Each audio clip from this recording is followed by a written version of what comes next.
ಇವತ್ತು ನಾವು ಒಂದು ಚಿಕನ್ ಮತ್ತು ಆಲೂಗಡ್ಡೆ ಹಾಕಿ ಒಂದು ಸಾರು ಮಾಡೋದನ್ನ ನೋಡೋಣ. ಮೊದಲಿಗೆ ನಾನು ಈರುಳ್ಳಿ ಹಾಗೆ 2 ಮೀಡಿಯಮ್ ಟೊಮೆಟೊ ಕರಿಬೇವು ಹಾಕ್ಕೊಳ್ತಾ ಇದ್ದೀನಿ.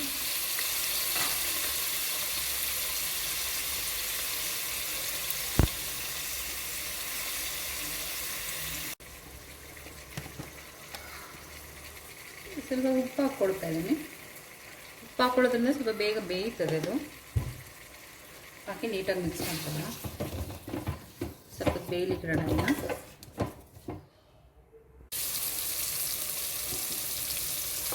ಟೊಮೆಟೊ ಆಗಿ ನೀಟಾಗಿ ಬೆಂದಿದೆ. ಇದಕ್ಕೆ ನಾನು 3/4 kg ತೊಳೆದಿಟ್ಕೊಂಡ್ರೆ ಚಿಕನ್ ಹಾಕ್ಕೊಳ್ತಾ ಇದ್ದೀನಿ. ಹಾಗೆ ಒಂದು ಮೀಡಿಯಮ್ ಸೈಜು ಆಲೂಗಡ್ಡೆ ಹಾಕ್ಕೊಳ್ತಾ ಇದ್ದೀನಿ.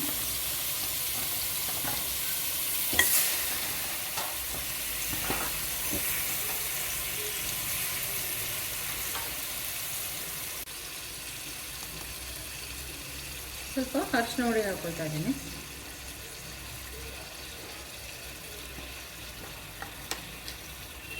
ಸ್ವಲ್ಪ ಉಪ್ಪು.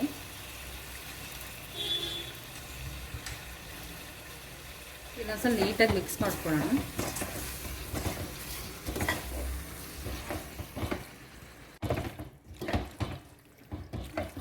ನೀಟಾಗಿ ಮಿಕ್ಸ್ ಮಾಡಿ ಇದನ್ನ ಹೈ ಫ್ಲೇಮಲ್ಲಿ ಇಟ್ಟು ಮುಚ್ಚಿಟ್ಟು ಬೇಯಕ್ಕೆ ಇಡೋಣ. ಇವಾಗ ಇದಕ್ಕೆ ಸ್ವಲ್ಪ ಮಸಾಲೆಗಳನ್ನು ಹುರ್ಕೊಂಡು ಹಾಕೊಳ್ಳೋದಿದೆ. ಬನ್ನಿ ನೋಡುವ ಅದಕ್ಕೆ ಏನೆಲ್ಲ ಮಸಾಲೆಗಳು ಬೇಕಂತ. ಮಸಾಲೆಗೆ ನಾನು 2 ಸ್ಪೂನಷ್ಟು ಸಾಂಬಾರು ಹುಡಿ ತಗೊಂಡಿದ್ದೀನಿ. ಹಾಗೆ 1 ಟೇಬಲ್ ಸ್ಪೂನಷ್ಟು ಚಿಲ್ಲಿ ಪೌಡರ್ ತಗೊಂಡಿದ್ದೀನಿ. 2 ಟೇಬಲ್ ಸ್ಪೂನಷ್ಟು ಚಿಕನ್ ಮಸಾಲ ತಗೊಂಡಿದ್ದೀನಿ. ಇದಕ್ಕೆ ಫ್ರೈ ಮಾಡೋದಕ್ಕೆ ಸ್ವಲ್ಪ ಎಣ್ಣೆ ಹಾಕ್ಕೊಳ್ತಾ ಇದ್ದೀನಿ.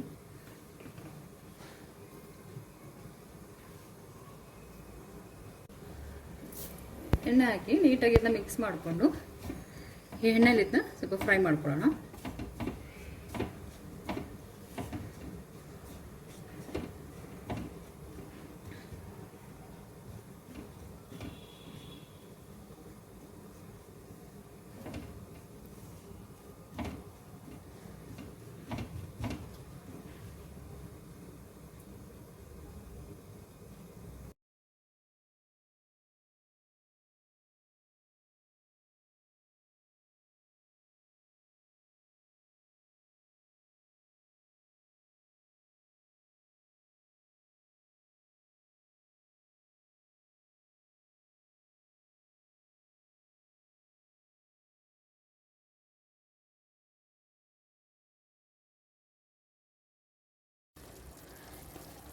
ಚಿಕನ್ ಸ್ವಲ್ಪ ಹೊತ್ತು ಬೇಯಲಿಕ್ಕೆ ಇಟ್ಟಾಗ ಅದರಿಂದನೇ ಸ್ವಲ್ಪ ನೀರು ಬಿಟ್ಟಿದೆ. ನಾನು ನೀರು ಸೇರಿಸಿಲ್ಲ ಇದಕ್ಕೆ. ಇವಾಗ ಇದಕ್ಕೆ ಸ್ವಲ್ಪ ಜಜ್ಜಿಟ್ಕೊಂಡಿರೋ ಶುಂಠಿ ಬೆಳ್ಳುಳ್ಳಿನ ಹಾಕ್ಕೊಳ್ತಾ ಇದ್ದೀನಿ. ಇದನ್ನು ನಾನು ಈರುಳ್ಳಿ ಮತ್ತು ಟೊಮೆಟೊ ಬೇಯಿಸಾಗ ಹಾಕ್ಕೊಳ್ಳೋಕೆ ಮರೆತು ಹೋಗಿರೋದು. ಇವಾಗನ ಹಾಕ್ಕೊಳ್ತಾ ಇದ್ದೀನಿ. ನೀವು ಬೇಕಾದ್ರೆ ಅವಾಗೂ ಹಾಕ್ಕೋಬೋದು.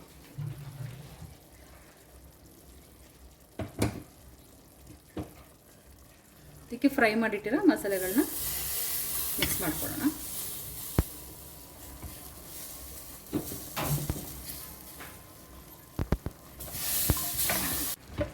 ಮಸಾಲೆ ಎಲ್ಲ ನೀಟಾಗಿ ಮಿಕ್ಸ್ ಮಾಡಿಕೊಟ್ಟಿದ್ದೀನಿ. ಸ್ವಲ್ಪ ಹೊತ್ತು ಮುಚ್ಚಿಟ್ಟು ಬೇಯಕ್ಕಿಡೋಣ.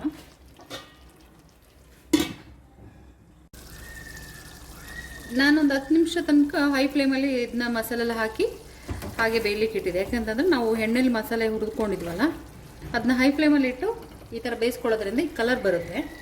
ಸೊ ಇವಾಗ ನಾನು ಇದಕ್ಕೆ ಒಂದು 200 ml ಅಷ್ಟು ನೀರು ಹಾಕ್ಕೊಳ್ತಾ ಇದ್ದೀನಿ. ನೀರು ಹಾಕಿದ ಮೇಲೆ ಒಂದ್ಸಲ ನೀಟಾಗಿ ಮಿಕ್ಸ್ ಮಾಡ್ಕೊಳ್ಳೋಣ.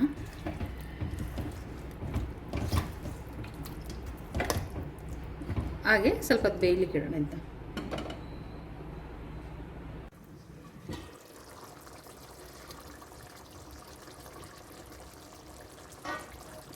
ಚಿಕನ್ ಗ್ರೇವಿ ಇವಾಗ ರೆಡಿಯಾಗಿದೆ ನೋಡಿ. ಎಷ್ಟೊಂದು ಚೆನ್ನಾಗಿ ತಿಕ್ಕಾಗಿ